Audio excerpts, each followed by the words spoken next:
是今年刚出的，那得了这些奖，然后巴拉巴拉巴拉。我觉得得奖和赚稿费这些都是非常次要的，因为这2年其实出版行业也不是一个能够给普通的作者带来高收入的一个行业。但是还是刚才我说的那句话，就是读科幻小说，然后热爱科幻阅读，给我的生活和生命带来了非常大的热情。我觉得这一点。因为我看今天的家长带孩子比较多，我觉得如果孩子能够从小有一个这样的爱好是特别棒的。因为我岔开话题讲，就是我小时候第一次读科幻小说是我的外公，我外公他因为我小时候也在深圳长大，我家在蛇口，我外公带我去罗湖的深圳书城，因为那个时候。没有滨海大道呢，因为我小时候嘛，也就是将近30年前，没有滨海大道，没有深南大道才开不久吧，深南大道已经开了，但是呢，那个时候当然也没有私家车，也没有地铁，那我外公就要带着我从蛇口转4趟车去市中心的罗湖书城。为什么要去那里干嘛呢？叶永烈老师。也就是中国科幻当时最知名，也是最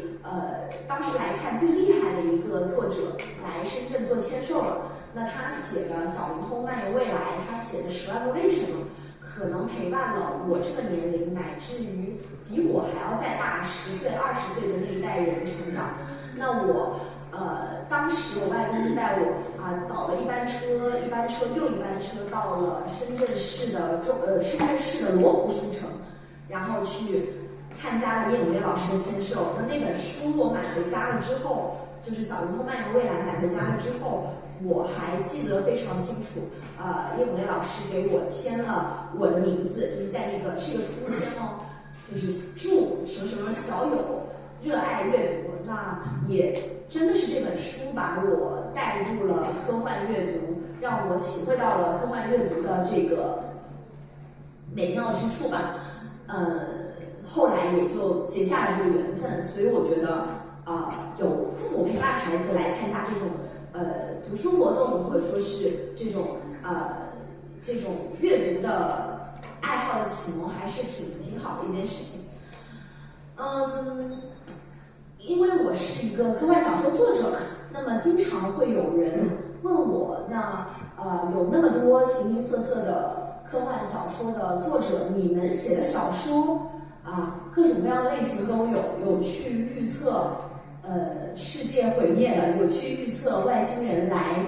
攻击地球的，有去预测这个时间穿梭的。那么你们写的这些小说有什么意义呢？他们真的都会成功吗？他们真的会预测成功吗？未来真的会像你们所预期的这个未来那样去发展吗？那这个问题真的是太高估我了。我经常说我哪有这个本事去预测未来呢？我连预测哪只股票涨都预测不准。所以很多科幻小说作者呢，他去创作小说的时候，他并不是去带着一个我要去预测未来，我要去当一个预言家这种天点去写的这个小说。曾经阿西莫夫，也就是《机器人3部曲》和《机器人3部曲》的这个作者，他曾经写过一个预言叫做电梯悖论。我不知道各位听说过没有？什么叫做电梯悖论呢？他说大家请幻想，因为他自己就是一个很厉害的科幻小说作者，那可能也是别人在问他这个问题你们能不能够预测未来？这个阿西莫夫就跟其他人提到了这个电梯预言。他说你假设这个时候是因为阿西莫夫是20世纪的科幻作家，他在往前看了200年，说你假设有一个18世纪的科幻作家，那18世纪是什么时候？可能蒸汽革命已经结束，电气革命方兴未艾的时候。那在那样的一个时候，18世纪有一个科幻作家，他在写科幻小说，他去预言未来的人将住在什么样的房子里面。那这个也就是距今将近可能300年、200年的这样的一个科幻小说作家，他会怎么写呢？他一定能够预言出有摩天大楼，因为在18世纪的时候，美国和英国的楼已经越盖越高了。他预言有摩天大楼，但是呢，他会怎么想摩天大楼里的人的居住状态呢？他一定会这样子去写，就是最有钱的人住在1楼，然后穷人住在20楼，而且这一栋大楼里面可能每隔几层就会出现食堂，就会出现电影院，就会出现裁缝铺和比如说和这种理发馆。那这个理论跟我们今天的现实是截然相反的。我们今天都知道，你如果去买海景房，或者说是去买那种豪宅，一定是越高层的越贵嘛？怎么会是20楼？因为他只想出来20楼啊，怎么会是20楼的最便宜呢？原因很简单，因为这个科幻作家他虽然按照当时的这个趋势预测到了大家未来都会住在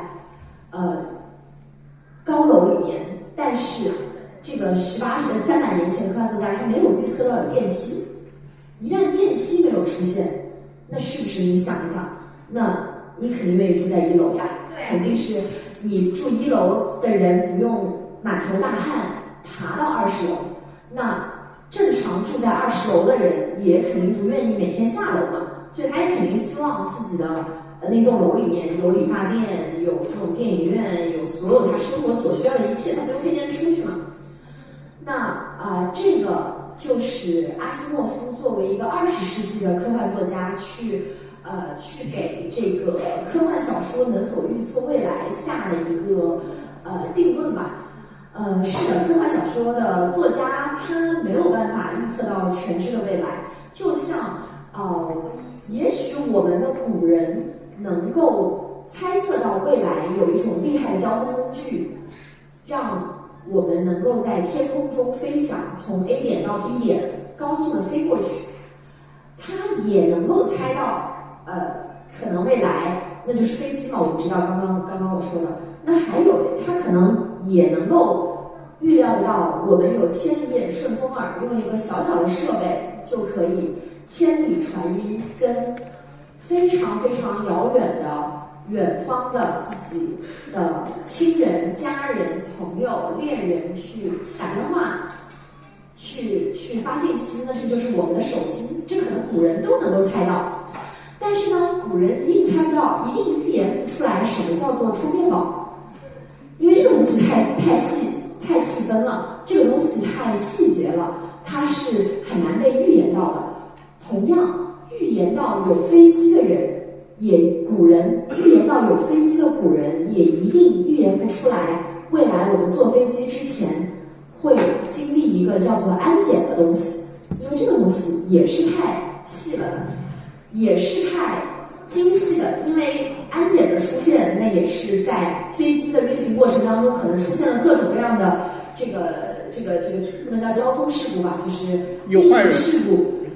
有坏人，对各种各样的安全事故之后，大家总结出来，一定要出现一个叫做安检，一定要出现一个安检的门，甚至你安检的时候，一定要把你的手机的充电宝拿出来。这种细节是科幻作家很难预测到的。我们能预测一个大概，但是在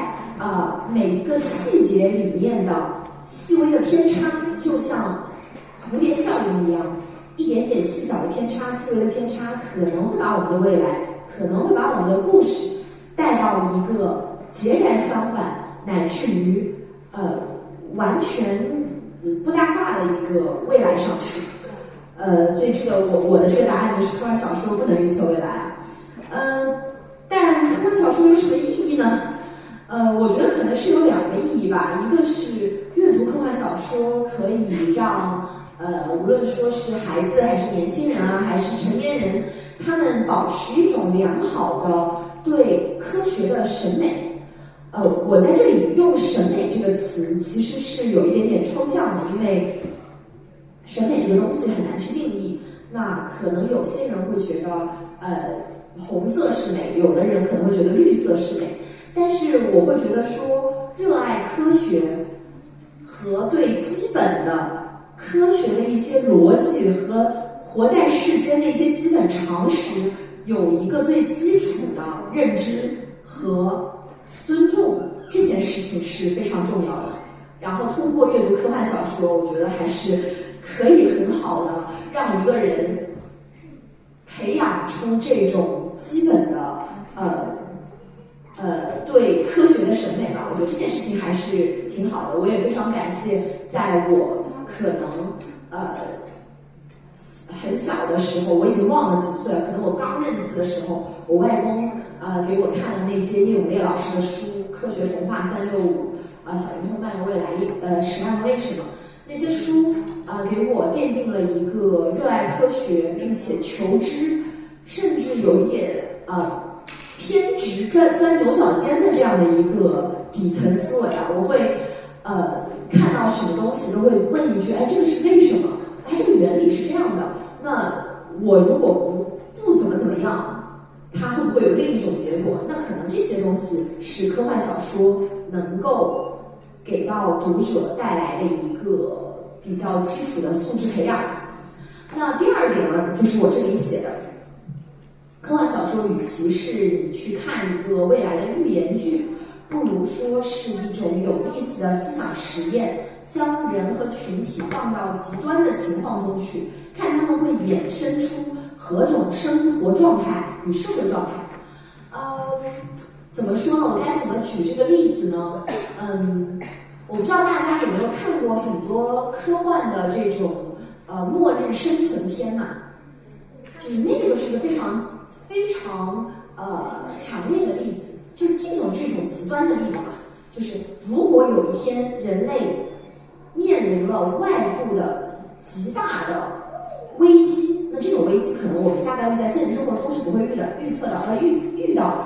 那我们就可以看这个群体在这种科幻推想中，它会发生什么。那我们看到那种末日片里面，通常都会有一群坏人，他们把持了各种生存资源不给好人。那可能也有那种胆小怕事的人，一辈子缩在小小的生存领地里。那也会有那种很有勇气，充满了人类所有美好特质、勇气、真诚、善良的那些人，他们非常勇敢的去和当时可能遇到的那个最大的危机去做对抗。有人去拯救同伴，有人去掠夺同伴资源。那这个就是一个非常好的把人和群体放到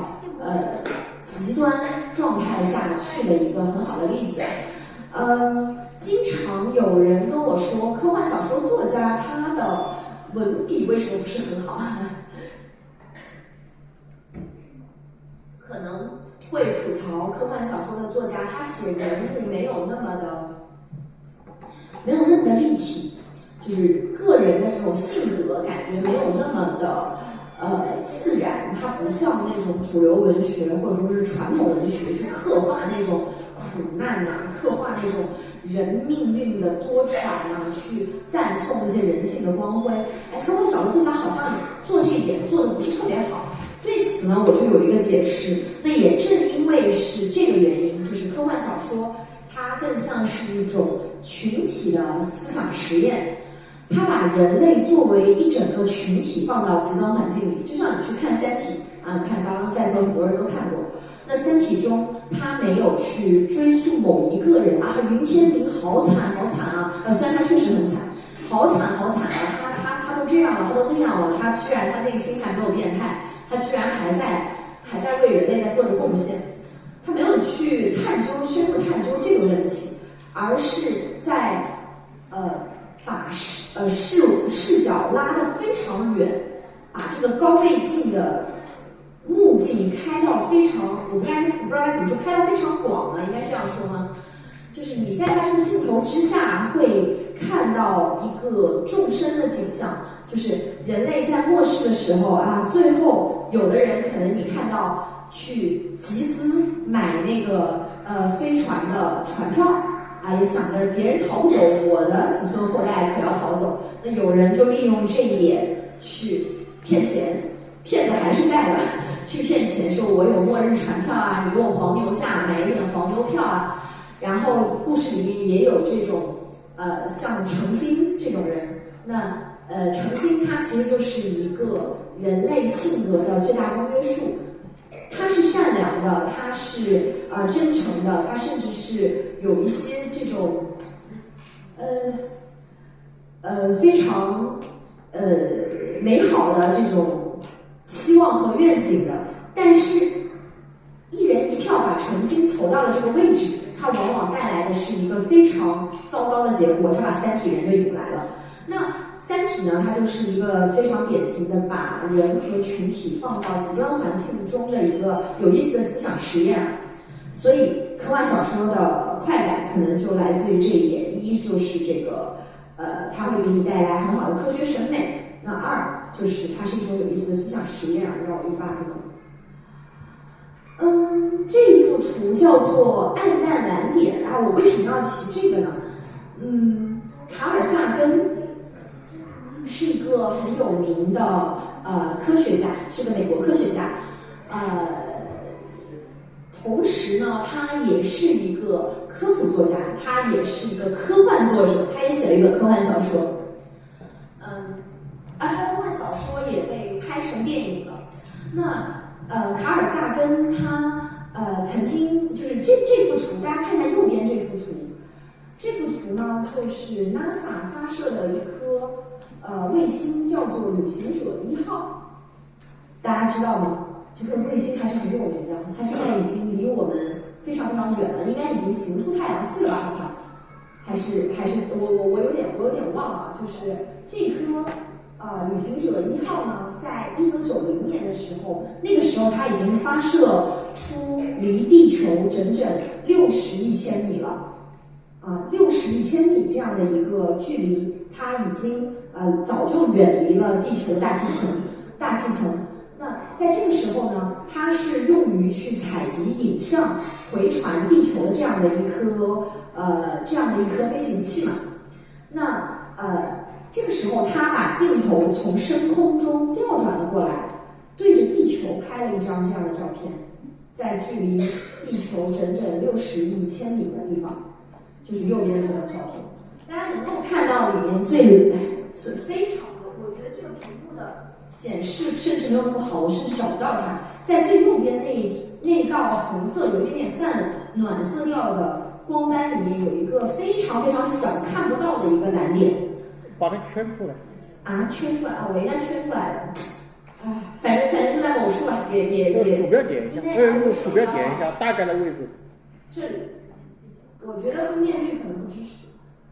就在这个地方有一个这样的蓝点。那这个只是他在1990年拍的呀。那大家要知道，旅行者1号现在还在太空中漫游，还在往一个方向去飞。那它已经几乎失去了和地球的联系，它已经没有办法传大量的信息回到地球，因为时间足够久，然后飞得足够远。那他现在如果再回望地球，你说1990年到现在是多少年？35年、36年，那可能已经什么都看不到了。那这幅图片它之所以非常有名，也触动了这个科学家卡尔萨根的原因，就是这可能是人类，这几乎是人类第一张脱离了大气层之后拍摄自己的照片，就是等于说我给自己拍一个自拍，但是这是第一次真正的从一个足够远的距离，在一个宇宙的尺度，不再是地月之间的这个地月星系的这样的一个尺度，而是从脱离了这个地月系统之后，从一个遥远的距离回头看了一眼。那通过这张图片呢，其实也会，它咋没了？我怎么往回倒？是我干的。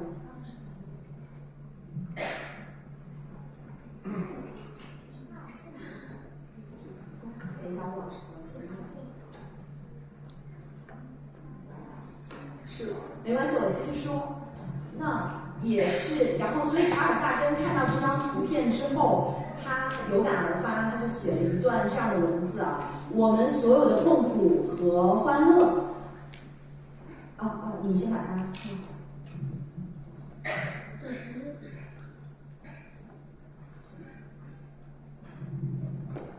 这也是一段非常有人文主义情怀的卡尔萨根的一段文字，他写了一本书，就叫《暗淡难点》。我们所有的痛苦和欢乐，所有言之凿凿的宗教、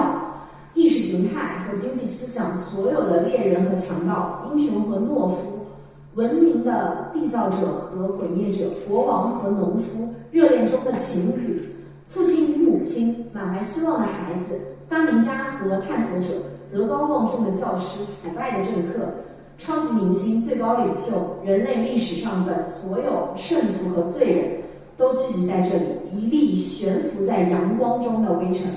也就是说，人类那么久的几十亿年的历史，然后所有的故事，就是地球几十亿年的历史，人类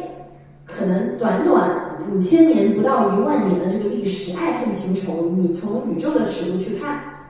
就真的跟粒灰一样。那这件事情对于一个，尤其是对于欧洲那边来说，可能更加欧美来说，可能是一个更加大的冲击，因为他们长期去信仰基督教。那基督教会说我们是可能犹太人会说我们是上帝的选民，可能基督教会说这个上帝创造了人类，人是重要再重要的。哎，这个小朋友举手，你有问题吗？我怎么看到那个点了？啊，你看不到是吧？对啊，因为太小了，很正常啊。你能看到啊？小朋友视力好，对，就是我想说的是，在这张图对人的这个冲击力是非常大的，因为我们所有最自豪、最引以为豪的东西，可能在一个足够大的角度来看，都是不足为道的，都像一粒沙子一样。我觉得这张照片可能真的是对人类心智的一个非常大的冲击啊。同时呢，也构成了一个很有意思的疑问呢。那我们是不是真的那么孤独呢？大家刚刚看到那一粒灰尘，就会觉得心情很差，对吧？就觉得宇宙中我就是一粒小小的沙子，我就是一个灰尘。那有没有我的同伴呢？是不是还有很多粒沙子可以跟我聚沙成塔，或者说是我是属于一个沙漠的一部分呢？因为人就是这样的，一旦在一种孤单孤寂的状态中，那可能很自然的就想说我有没有同伴？可能小朋友们上学都是这样，三两成群，自己一个人上学也会觉得很孤单。所以这个问题就很显然了，他们在哪儿？他们指的是谁？我们很孤独，我们自己无论说是有多绚烂的文明、悠久的历史，没有人跟我们去欣赏和共情，这个是很悲哀的一件事情啊。那这个他们指的就是那些拥有一定的智能的、拥有一定的理解力的一群来自其他星球的生物那可以把它总结为外星人但未必它就是人嘛，很难定义它是不是人。那可能他们是拥有智慧的另一群跟我们形态不同的生物。德雷克公式也叫做萨根公式它是一个很有意思的一个猜测。三体系统，其实我讲这个，我作为一个科幻作家讲这个稍微有点业余但是大家有兴趣是可以去了解一下的。就是曾经在上个世纪吧，有一度非常火热的一件事情，在大国之间的一个比拼，就是去寻找外星人。那大家看《三体》中有一个影子，大家肯定也看到，就是其实《三体》最开始的第一步用红岸去发射信号去找外星人，其实也多少有一些当时在冷战时代，或者说是在那一个大家还对外太空对遥远的这个梦想，还有追求的那个时代，而不像现在大家只想在抖音的时代，还有追求的那个时代里，大家的一个共同的这样的一个期盼嘛。所以说，当时有一个文明的搜索计划叫做 SETI。SETI 这个计划呢是去接收那个外星，就是去接收来自深空中的这种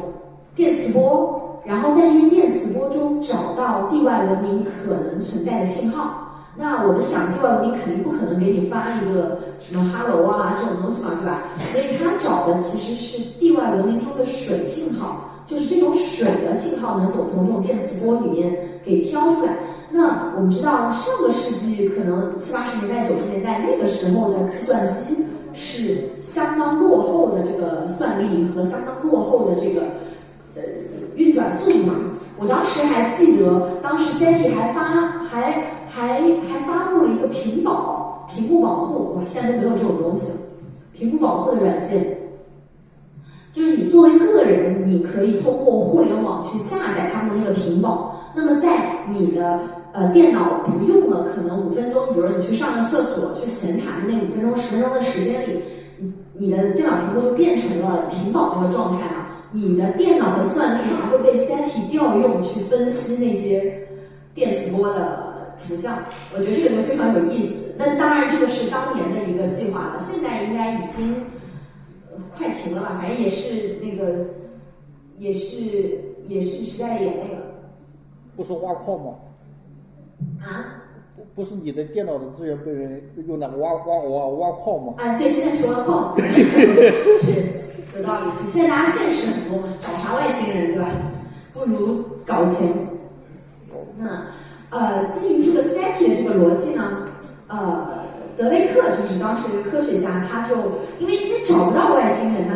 对吧？大家就很急，所以说他1961年呢就提出了这个德雷克公式，就是 n 等于这个乘以这个乘以这个乘以这个，大家可以就是看一下就好。n 呢就是这个地外文明，我们可以联系到的地外文明。现在 n 就是0嘛，对吧？0个，没有联系到1个。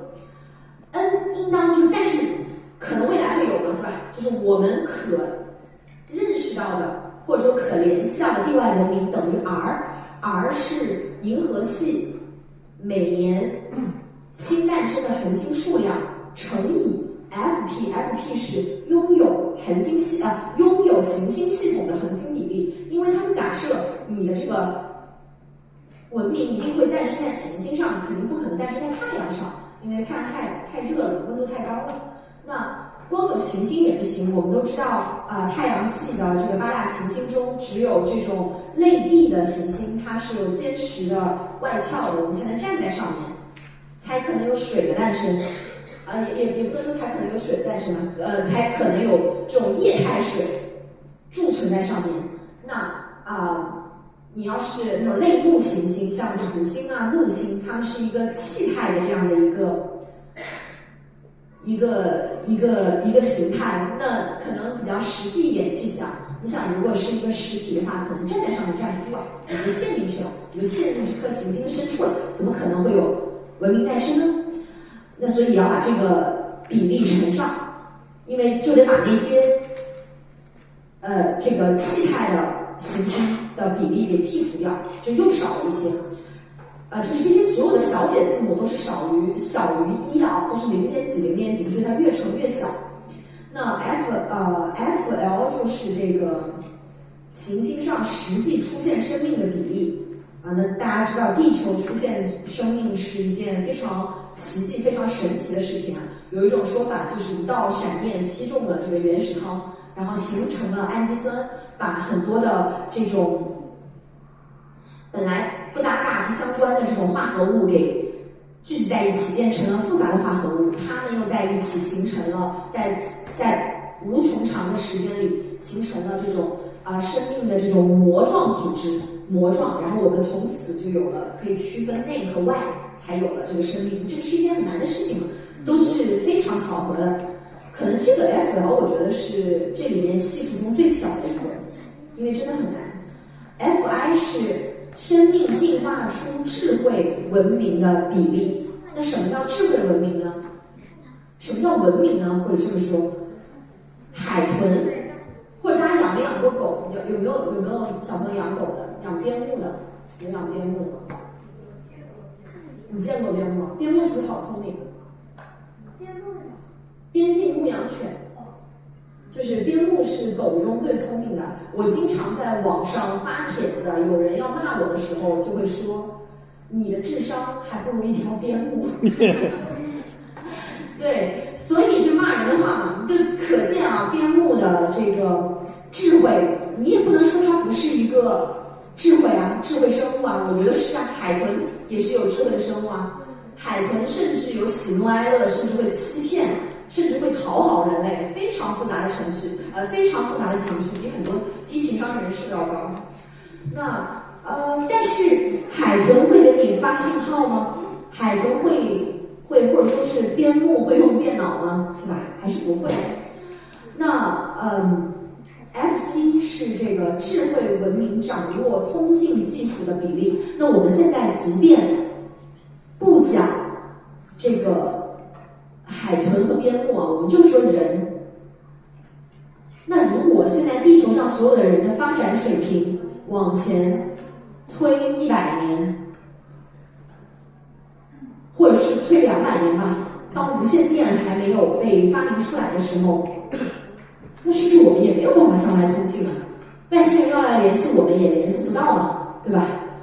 那所以还要最后一点，就是此类文明持续通信的时间。哎，这个是什么意思？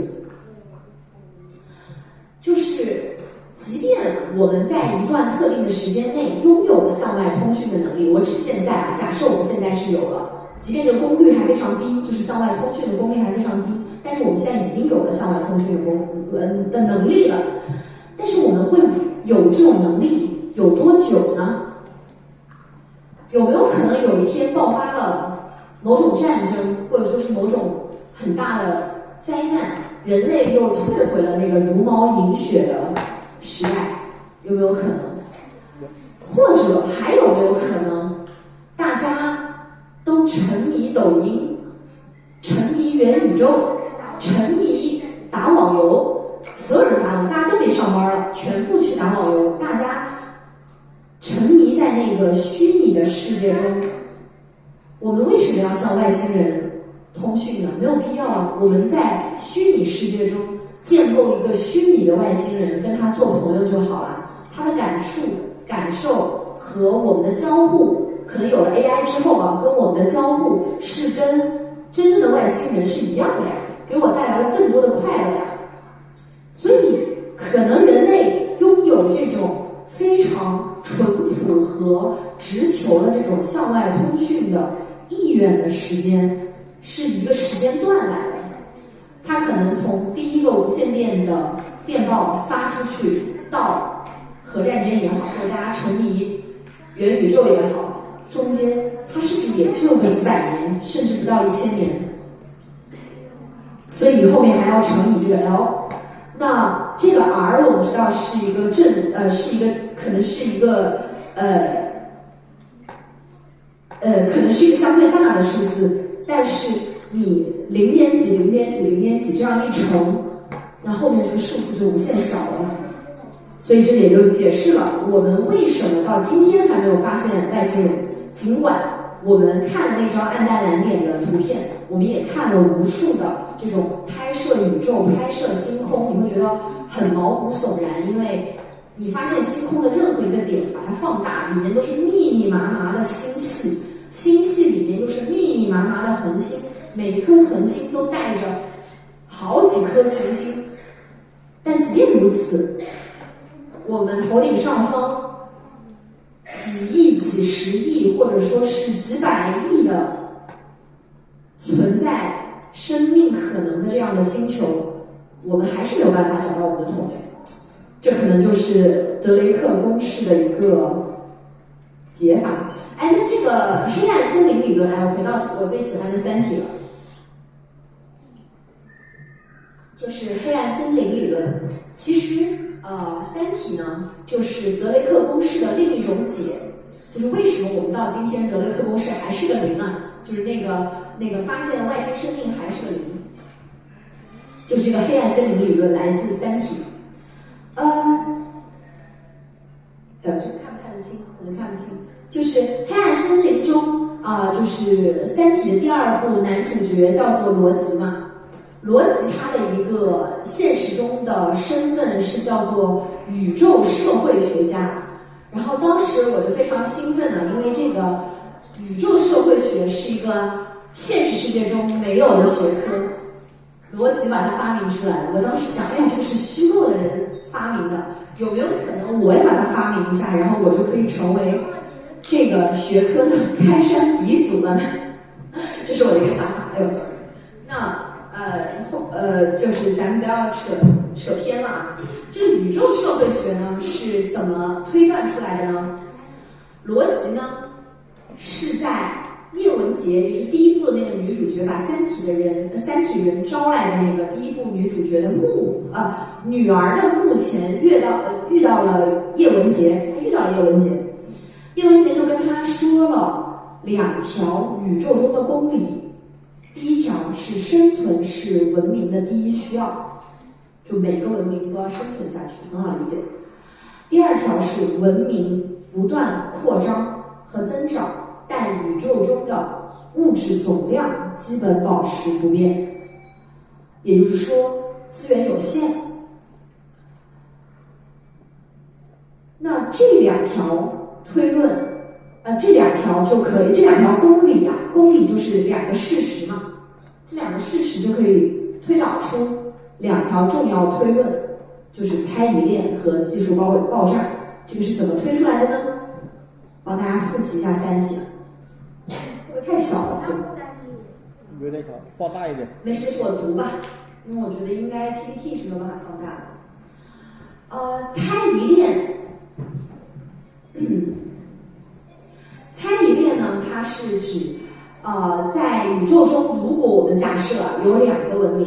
那由于距离的间隔，它们之间一定会有文化的差异和物种的差异，所以大概率来说，我们跟他们之间不会那么亲密，我们很容易去猜忌它。这个所谓叫做非我族类，其心必异嘛。你想，我们一天到晚在互联网上经常去开地图炮，去攻击那么多人，不就也是因为他们跟我们不是一种人吗？那何况这个时候跟你说，现在不是说跟你说是一个广东人和福建人之间的对立了，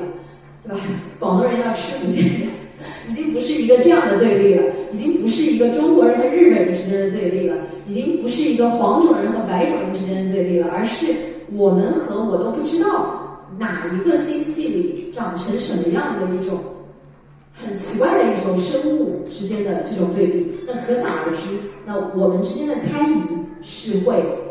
坚不可摧的，我是没有办法信任他的，是不值得信任的。真正值得信任的可能只有我的亲戚嘛，我的亲戚我妈可能最值得信任，但是